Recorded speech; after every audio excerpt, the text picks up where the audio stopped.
Hello, and welcome to the Antelope News for September 24th, 2020. I'm Abby McKeag. In our first story, the University of Nebraska at Kearney has announced that the campus will be transitioning to Phase 2 of the pandemic plan effective Friday. We were previously in Phase 1. For students, Phase 2 is very similar to Phase 1. Masks are still required and social distancing is expected, but campus residents are now allowed guests. Those living in CTW, CTE, Men's, Mantor, Randall, URS, or URN residence halls may have up to 3 total guests in their rooms. Residents in Village Flats, Antelope, or Nestor halls may have up to 6 guests in their suites or apartment common areas. Once we progress to Phase 3, masks may only be required in specific situations as indicated by supervisors, unit directors, and instructors. Loper football will be happening this fall. Coming off of their winning season last year, the Lopers will play 4 non-conference games. The team will travel to Pittsburgh State at the end of October. The first home game will be against Chadron State on November 7th. The Lopers also have games scheduled against the South Dakota School of Mines and Missouri Western State in November. UNK and its opponents will be tested for COVID-19 once a week per NCAA rules. UNK Athletics also has a daily COVID screening process. Fans will be allowed to attend the games, but that information is not yet available. Players have been told this shortened season will not count against their eligibility. Loper safety Blake Buback says the team is looking forward to getting on the field. It's really kind of a relief since we put in so much work and we put in such an effort to be here now. So to be able to even just play 4 games, I think is a great opportunity to see how far we've come. Games of a different kind were being played this week in the Nebraskan Student Union. Here's Antelope News' Cassie Sloan with more. The LPAC Trivia Night took place last Thursday at 8 p.m. in the Student Union. There was such a great turnout for the event that the teams had to Zoom overflow into other areas of the union in order to maintain social distance. Students were seated in the balcony overlooking the food court while others were seated in the Antelope room adjacent. Trivia categories included Netflix, sports, music, slogans, logos, and general knowledge. Questions ranged from who is the queen of pop to which type of fish is this? There was originally a 5-way second-place tie. Total, there were 33 teams. The winning team was the No-Namers. Yeah, or just blank the No-Namers. Team No-Name. Team No-Name. It's more just like little, more engaging events. We had a very good turnout, like far more than I was expecting, for sure. I think this is probably the most people we've ever had. A lot of people are having a lot of online classes, so they're seeing their friends less, they're seeing their peers less. So I think it's cool that we get to do like these in-person events. LPAC plans to do another trivia night around Christmas time. From the Antelope News, I'm Cassie Sloan. The UNK Department of Music, Theater, and Dance is kicking off its season on October 1st with the Choraleers and Women's Chorus Concert.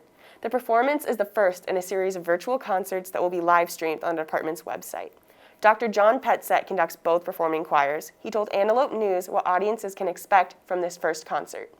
The women's chorus is going to open the concert, and they're singing 3 pieces. They're singing a Shakespeare text, Sigh No More Ladies, which is super fun. The women's voices kind of trade off.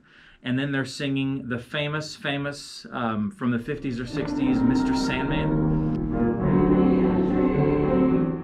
And then we're also singing Turn Around, which is a beautiful ballad.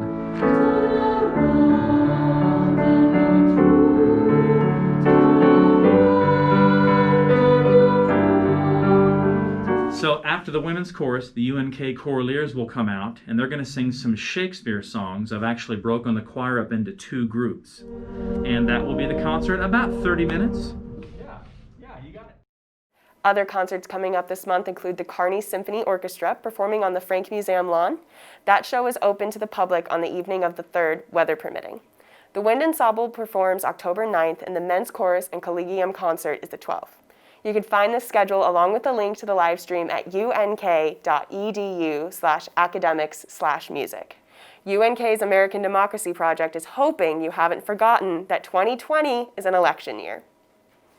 The group co-hosted early voter registration tables on campus last week to help students create a plan to vote. Students can register to vote at either their home address or college residence. The project partnered with 3 other campus groups: student government, Phi Eta Sigma, and the Student Veterans Organization to get students registered. Dr. Diane Duffin, a political science professor and Democracy Project coordinator, says that democracy is something worth advocating. I think one of the most important things I can do in my entire professional life is help people become more aware and engaged in their role in American democracy and make the best use of resources like a vote. So I think it's important because I think democracy is important. According to Duffin, around 62 individuals signed up for early voter ballots over the course of the week. Lydia Bank, one of the student volunteers, says that resources are still available to those who missed the event. So the poli-sci department in Copeland Hall would be a good place to go. Otherwise, if you go to the American Democracy Project on the UNK website, we have resources to direct you to either our Civic Pursuit site, which will have any information for voters.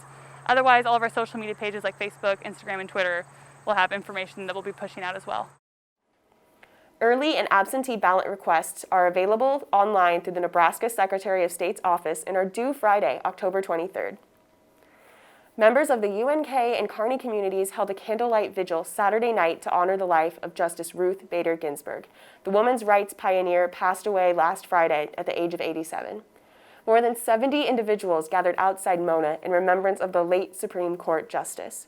The event included a reading of Ginsburg's obituary by UNK professor Ralph Hansen and a eulogy in Kaddish prayer delivered by Professor Don Molenkopf.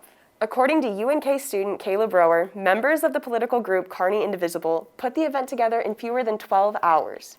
So this morning when we woke up to several people messaging us, asking us if we were going to put on a vigil, and we decided that that would be an appropriate way to bring the community together. Ginsburg will be buried in Arlington Cemetery next week. And for our final news story, it's not midterms yet, but UNK has received a good grade. The college was ranked number 6 in a list of top public regional universities in the Midwest by U.S. News and World Report. UNK has moved up 3 spots since last year and is the only school in Nebraska to make it in the top 25. Out of both public and private Midwest regional universities, UNK improved its ranking from 46th last year to 33rd this year. The best colleges lists are determined by factors such as graduation and retention rates, class sizes, and student excellence. UNK's Director of Marketing, Kyle Means, said that this report shows potential students that they too can achieve success at UNK. It gives us a lot of great material to work with in terms of promoting the university. You know, we're able to share with prospective students and say, hey, look at these wonderful things that UNK is accomplishing as a campus, but also for students. And they're having success, and it just shows potential future students that they can come to UNK and have success as well. That brings us to the end of our program. If you are watching this on YouTube and you haven't already, please subscribe to our channel. We're hoping to reach 100 subscribers by the end of this semester. Thank you for joining us for this edition of Antelope News. I'm Abby McKeag.